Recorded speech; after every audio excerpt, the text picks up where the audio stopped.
भाषण करने के फौरन बाद मुझे फिक्र रहती है कि कहीं दिल्ली से कोई फोन तो नहीं आ रहा है, लेकिन मैंने उसकी ज्यादा परवाह नहीं की। मुझे जब माननीय प्रधानमंत्री जी ने कहा कि तुम कश्मीर जब बुलाया उन्होंने मुझे और कहा कि कल जाके ओथ ले लो, कोई वजह थी जिस वजह से अगले ही दिन सुबह, मैं तो कपड़े भी नहीं लाया था पटना से, तो मैंने पूछा कि मैं तो बहुत आराम से हूँ बिहार में, आप मुझको क्यों भेज रहे हो? कहले तुम्हें पता नहीं है, किसी को भी भेजूंगा अपने सिस्टम के आदमी को तो हुर्रियत बगावत कर देगी। तुम चरण सिंह जी के साथ रहे हो, तुम वीपी सिंह के साथ रहे हो,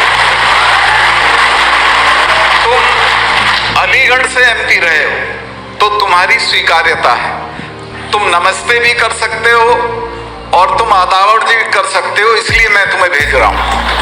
फिर मैंने उनसे पूछा कि मैंडेट क्या है, क्या क्या करना है, तो उन्होंने कहा कि कोई राजनीति नहीं करनी, दो काम करने हैं। एक तो ये करना है कि आउटरीच करना है, लोगों के बीच में जाना है, और डेवलपमेंट करना है।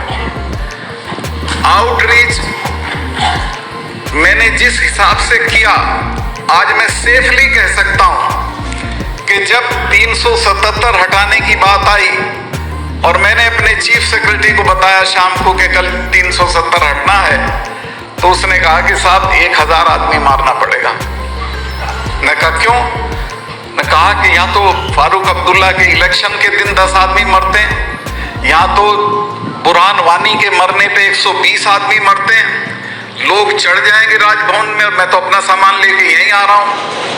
मैंने कहा कोई घबराने की जरूरत नहीं, मैंने 5 महीने यही किया है कि इन लोगों की भावनाओं को समझ के इनको ये समझाने की कोशिश की है कि 250 लड़के लेके दुनिया की 2 नंबर की फौज से लड़के तुम कुछ नहीं ले सकते हो।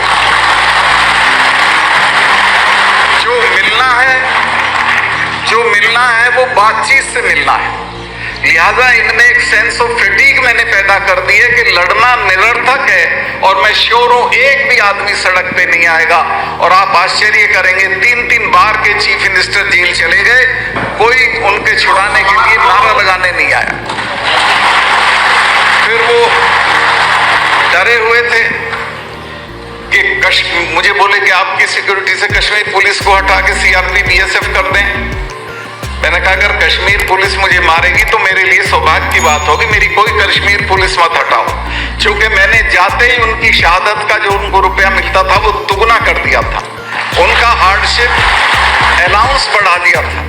और उनका एक शहीद हुआ था इंस्पेक्टर, उसके घर पे देश के होम मिनिस्टर को लेके गया था और उनके हाथ से उसके भाई को तत्काल नौकरी दिलवाई थी।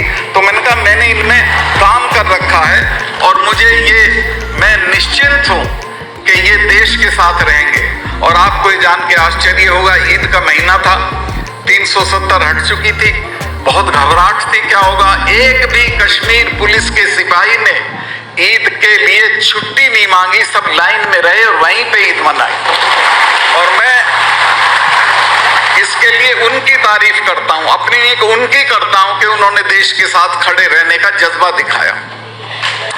और आज भी कश्मीर में एक सेंस ऑफ, जिसको कहते हैं ना, एक जहां भी दुनिया में ये बगावतें हुई हैं या इंसर्जेंसी हुई है, वहां एक सेंस ऑफ फैटीग आती है, थक जाते हैं लोग, यार छोड़ो कुछ नहीं होना है। उस तरह की चीज पैदा हो गई है, उसका अब हमको इस्तेमाल करना चाहिए। और अगर उसका इस्तेमाल करके हमने डेवलपमेंट किया कश्मीर का, यहाँ बहुत मंत्री रोज बयान दे देते हैं कि हम पीओके लेंगे, उनको ये पता नहीं है कि पीओके लेने के क्या क्या नतीजे हैं। पीओके में चीन का भी इंटरेस्ट है, उसकी सड़क है, पीओके लड़ाई से नहीं लिया जाएगा। मेरे पास मैंने बोला प्रेस में और कहा, आज भी कह रहा हूं कि पीओके लेने का एक ही तरीका है कि कश्मीर की इतनी तरक्की करो कि पीओके के लोग ये कहने लगे हम इनके साथ जाएंगे। और ये नामुमकिन काम नहीं है, मैंने इसको करके देखा। मैंने आउटरीच के नाम पे अपने सारे जो एडवाइजर्स थे उनको कह दिया कि हफ्ते में एक दिन सिर्फ शिकायतें सुनोगे। सब डीएम्स को कह दिया हफ्ते में एक दिन सिर्फ शिकायतें सुनोगे। सारे आईएएस लोगों को कहा कि 3 दिन गांव में जाओ, वहीं रहो। और एक मीटिंग तो ऐसी होती है जिसका फोटो है मेरे पास, जिसमें बुरहान वानी का बाप अध्यक्षता कर रहा है और वो जो दूसरा था एक बहुत मशहूर जो अभी मरा था, उसका बाप भी वहां मौजूद है।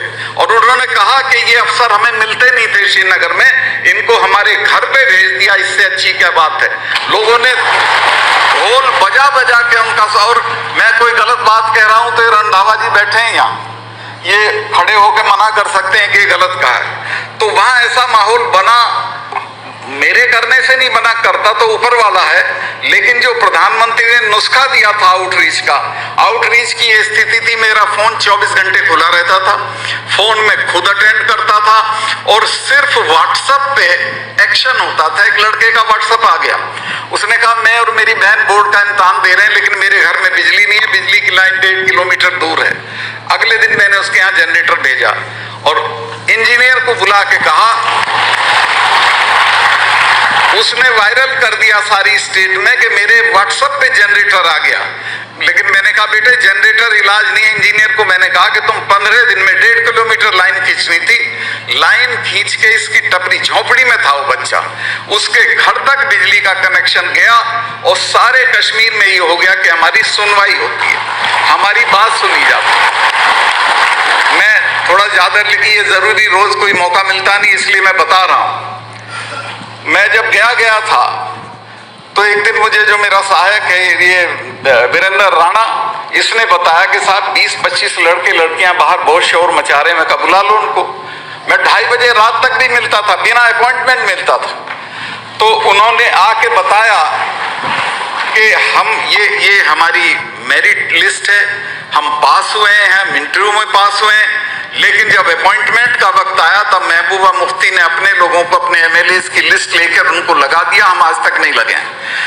मैंने चेयरमैन बैंक को बुलवाया, चूंकि बैंक में 60% हमारा हिस्सा था। मैं कहा तुम्हें मैं जेल भेज दूंगा अगर ये लड़के नहीं लगाए। उसने कहा कि साहब कैसे लगाऊं, ये 15-20 नहीं है, ये 582 बच्चे हैं।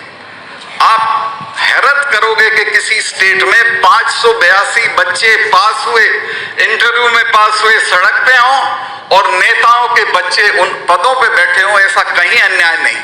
मैंने कहा 582 लगाने पड़ेंगे।